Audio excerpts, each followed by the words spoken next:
Okay, we're going to continue on in our Father's Word. This is Genesis 32, verse 5. I have oxen, donkeys, flocks, and male and female servants, and I have sent to tell my Lord that I may find favor in your sight.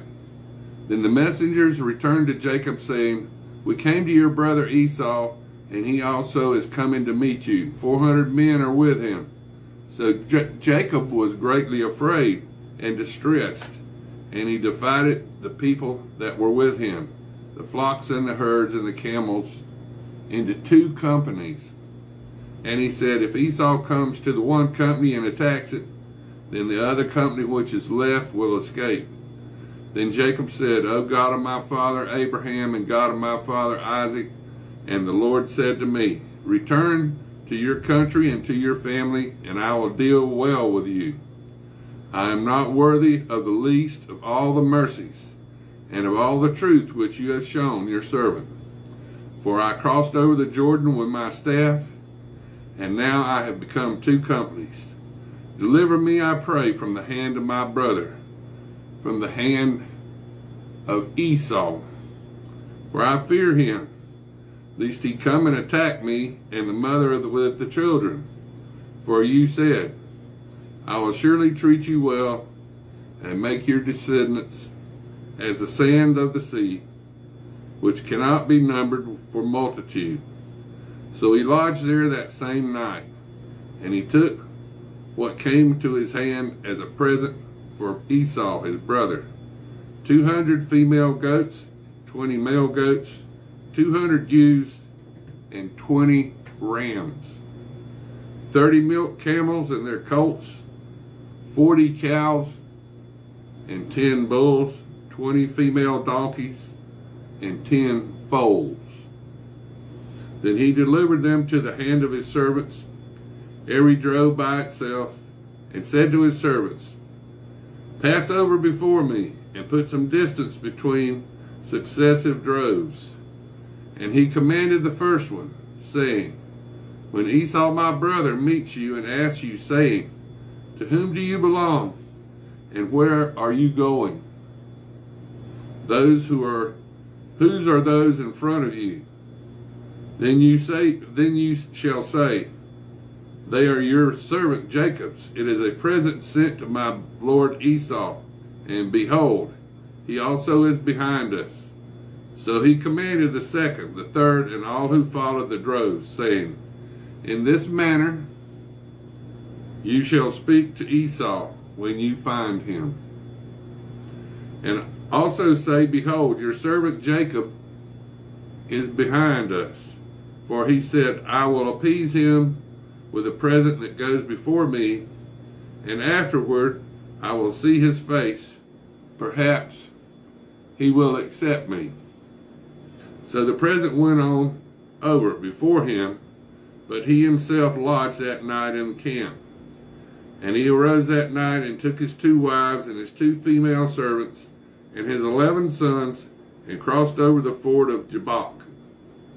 He took them, sent them over the brook, and sent over what he had. Then Jacob was left alone, and a man wrestled with him until the breaking of day. Now when he saw that he did not prevail against him, he touched the socket of his hip, and the socket of Jacob's hip was out of joint as he wrestled with him. And he said, Let me go, for the day breaks. But he said, I will not let you go unless you bless me. So he said to him, What is your name? He said, Jacob. And he said, Your name shall no longer be called Jacob, but Israel. For you have struggled with God and with men and have prevailed. Then Jacob asked, saying, Tell me your name, I pray. And he said, Why is it you ask about my name? And he blessed him there. So Jacob called the name of the place Peniel,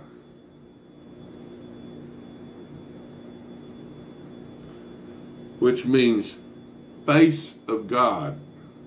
For I have seen God's face, face to face, and my life is preserved. Just as he crossed over Penuel, the sun rose on him, and he limped on his hip. Therefore, to this day, the children of Israel do not eat the muscle that shrank, which is on the hip socket, because he touched the socket of Jacob's hip and the muscle that shrank. Now this is Genesis 33. Now Jacob lifted his eyes and looked, and there Esau was coming. With him were 400 men. So he divided the children among Leah, Rachel, and the 2 maidservants. And he put the maidservants and their children in front of Leah and her children, behind, and Rachel and Joseph last. Then he crossed over before them, and bowed himself to the ground 7 times, until he came near to his brother. But Esau ran to meet him, and embraced him, and fell on his neck, and kissed him, and they wept. And he lifted his eyes, and saw the women and children, and said, Who are these with you? So he said, The children whom God has graciously given your servant. Then the maidservants came near, they and their children, and bowed down. And Leah also came near with her children, and they bowed down.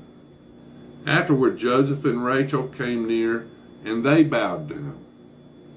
Then Esau said, What do you mean by all this company which I met?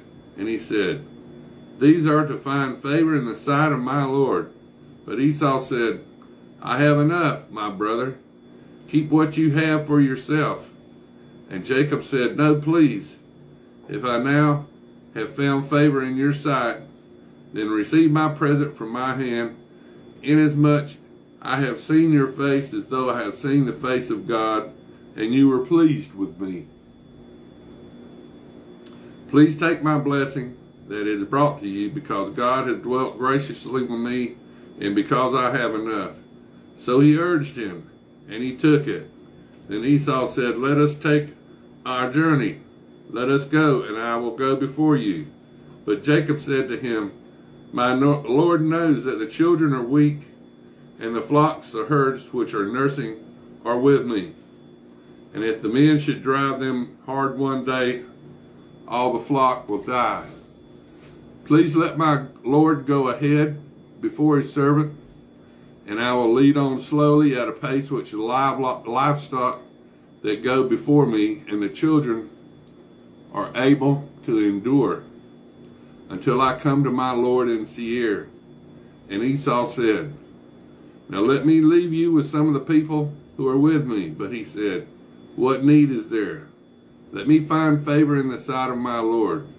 So Esau returned that day on his way to Seir. And Jacob journeyed to Succoth, built himself a house, and made booths for his livestock. Therefore the name of the place is called Succoth.